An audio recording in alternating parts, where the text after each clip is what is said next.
You're watching World TV. Kindly subscribe to our YouTube channel for more videos. Click on the subscribe button and the bell beside it. These will notify you once we drop a new video. Thank you. Now, as I was saying, good enough. Our chairman board of trustees just came in now.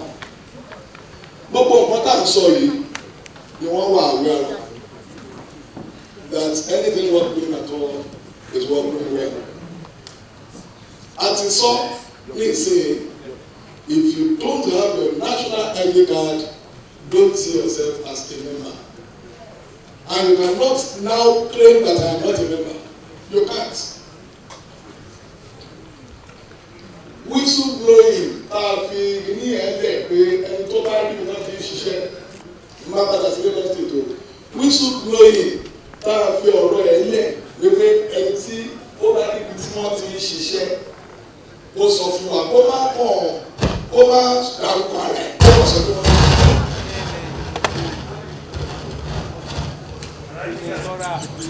Kó má sọ fún àwọn tó ti ń ṣe kìíní yẹn. Ṣé ẹ̀ gbọ́ mi? Ẹnu àwọn tó wọlé ẹ̀kọ́ wọlé kí akọ́lẹ̀ jókòó ẹ̀ lè dé ilé ìsìnkẹ́ tó máa rìn bí ẹni pé ṣe wọ́n kó ní sẹ́sẹ́ ẹni.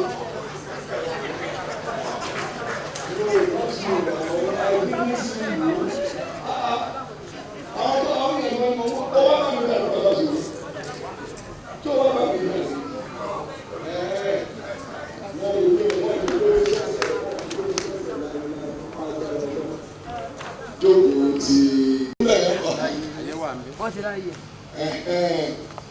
Wọ́n ní kó ní sẹ́sẹ̀ àmín ẹ ṣe. Àwọn èèyàn wá bẹ̀ ní ìmúra àkókò ìsinmi wọ́n lè tún rìn àjọ sí káàkiri ẹ̀rọ àwọn ní ọkọ̀ gbogbo àwọn aláàbò sí ní.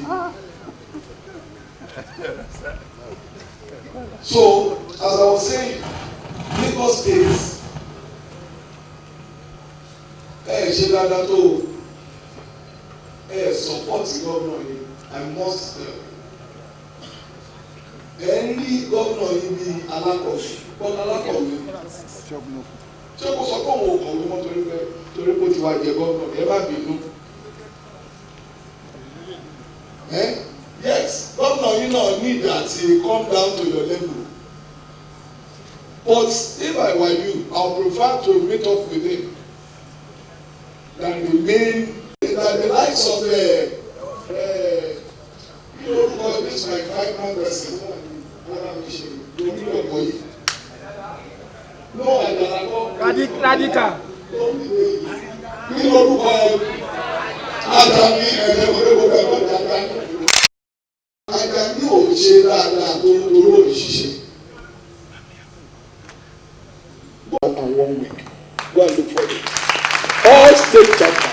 Èmi ò wọ́n individual àwọn iṣẹ́ o mi ò ní kẹ́nìkan má bàa proudly sọ pé I am a comedy ṣèbí mo fún bàbá Suwe lówó I am Ògìdán ṣèbí mo fún bàbá Suwe lówó mi ò gbowó lọ́wọ́ Ògìdán mi ò gbowó lọ́wọ́ Latin o, but this association must do something because he is one of us and he must not die.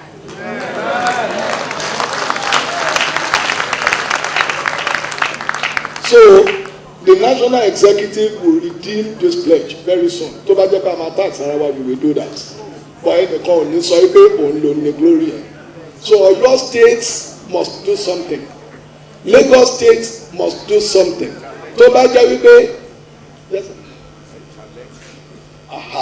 now Lagos state chapter governor ẹ̀yin lẹ ní ọmọ yìí o.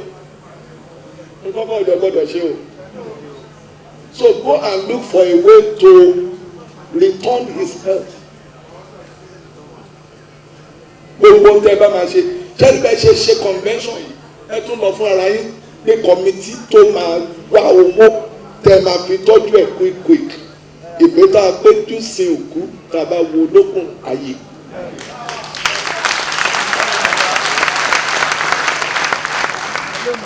So after this meeting, all state governors ẹjọ lọ ríra yín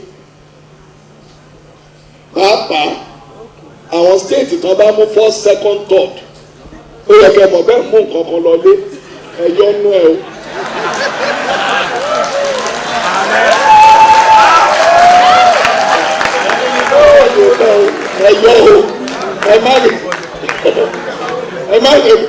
má jẹ́ pé inú mọ́tò lẹ́tẹ̀ máa kó sí wẹ́wẹ́ ẹ̀yọ́ inú ẹ̀. So ẹ̀yin ẹgbọ́ ẹ̀yin state governors yẹn ẹ ríra yín ṣe é gbọ́ ẹ ríra yín immediately after the meeting kẹ́ ẹ sọ yín tó convenient fún yín. But Lagos chapter must go and raise a committee that will quickly do the needful. This man must not die.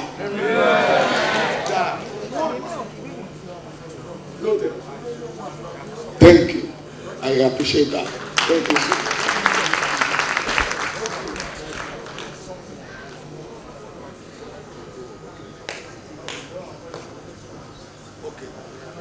The chairman of this committee has just told me now that there is something in the offering to make sure he survives.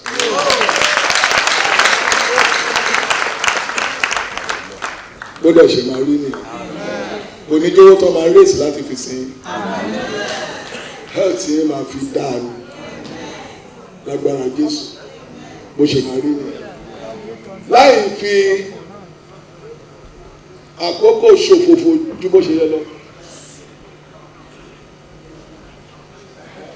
Ṣé rí annual bill wa. Thanks for watching this video. Please don't forget to click on the subscribe button. Kindly comment and share. We drop new videos daily. Thank you.